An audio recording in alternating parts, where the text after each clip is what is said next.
Hello, a blessed day sa ating lahat. Kakatapos ko lang mag 1 hour jogging and walking, and yesterday I talked about the first blessing ng coronavirus, which is the blessing of pause. And today, I just want to share with you the second blessing ng coronavirus. The second blessing is the reminder that health is very important. For example, halimbawa sinabi ni Lord, nag-decide siya, o sige, lahat na ng ipapanganak, starting today, starting tomorrow, meron na silang kakambal na kotse. They are allowed to have their car on one condition.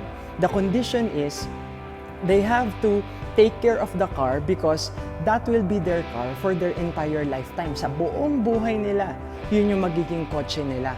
Ang question, kung yun yung kotse ko for my entire lifetime, aalagaan ko ba? Of course, aalagaan ko yon. And this is an analogy for our body, for our temple of the Holy Spirit. Kasi bakit? Importante, ngayong coronavirus season na to, it's a reminder for us to really take care of our health.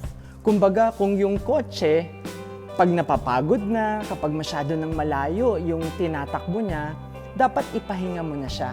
And I think the same is true with our body, since it is our armor, but it can also be a burden pag hindi natin inalagaan.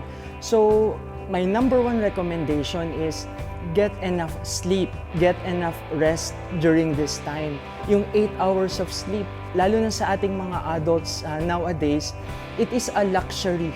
It is such a privilege na makatulog tayo ng mahaba. And during this season, the Lord is giving us the chance na makapagpahinga ng maayos.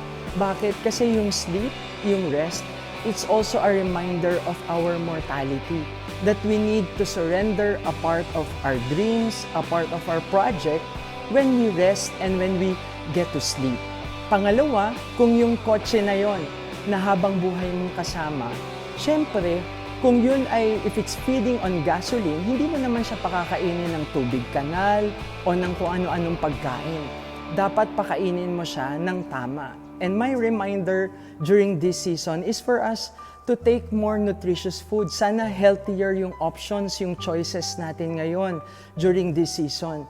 And ang reminder ko sa atin is, ang pangalawang blessing ng coronavirus is that it is telling us that our health is primary.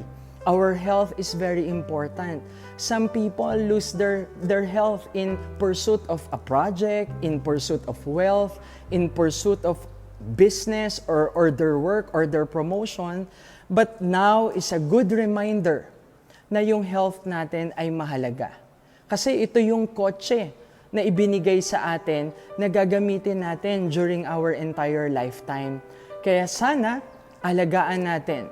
Ang pangalawang blessing ng coronavirus ay yung paalala na mahalaga yung kalusugan natin.